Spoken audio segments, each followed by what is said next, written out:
So here we have this VEVOR magnetic drill press. Now, full disclosure, this was sent to me for free, but the opinions in this video are my own.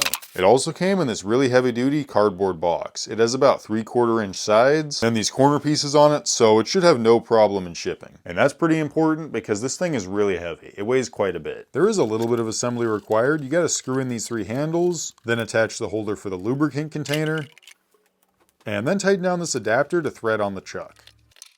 Alright, and there we go. That was pretty simple. It's all put together now and ready to use. It came with 3 different sized Allen wrenches, this strap just as an extra safe measure to secure onto whatever you're drilling into, and then of course, like always, a user manual. This thing is built really solid. It has a full cast iron base and weighs about 30 pounds. I'm gonna go drill into some metal in just a second, but first I want to give you some quick details on this. It has a 10-foot cord, 2 built-in bubble levels to make sure you're plumb or level when you're drilling, a nice big handle to help you carry it around and set it in place, a really handy auto-fed oil container that feeds down into the shaft here to keep it cool while you're drilling, 2 large electromagnets on the bottom, this little slot here to slip the strap through to secure it on to whatever you're drilling into, a really easy on-off button to control those magnets, on-off buttons for the drill itself, a 10-speed variable speed knob, metric markings on the side to help you gauge the drill depth, oiled parts, and a removable 1/2 inch chuck. A couple things I'm noticing right off the bat, this knob is just a friction fit, so it's pretty easy to pull it off. Also, the drill has a range of about 7.5 inches if it's flat on a piece of metal, but if you're using the chuck, it's only going to have 4.5 inches. There's nothing that locks the head in place, so it can freely fall, but it does seem to be tight enough that it holds its place. To start drilling with this, you're first going to have to activate the magnet with this button here, and then you can hit the on button and it'll start drilling.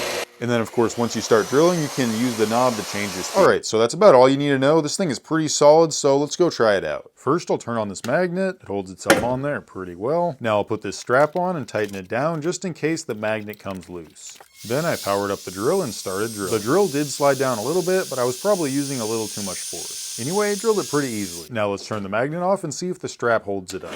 Oh yeah, it slips down about 1 inch and then it holds it tight. This mag drill press is also great for the top side of metal because you can use the magnet to hold the drill press still so it doesn't wobble around. And you can see I'm wiggling the whole table here. It takes quite a bit of effort to break the magnet free. So yeah, it works pretty well, but I did have one problem with it. And that's the auto feeding lubricant container. It's gravity fed, so obviously it isn't going to work when the drill is sideways, but even after trying to force it through, I still couldn't get it to work. I might have just used too thick of oil, I'm not really sure. And I'm also not really sure where it comes out of. Anyway, it would have also been nice if there was a clip somewhere on the drill for the chuck key. Apart from those things though, this mag drill press worked great for me. I tried it out in the sideways position a few more times and the magnet held just fine, so I must have just been pushing too hard. So yeah, overall I'd say it's a pretty decent magnetic drill press.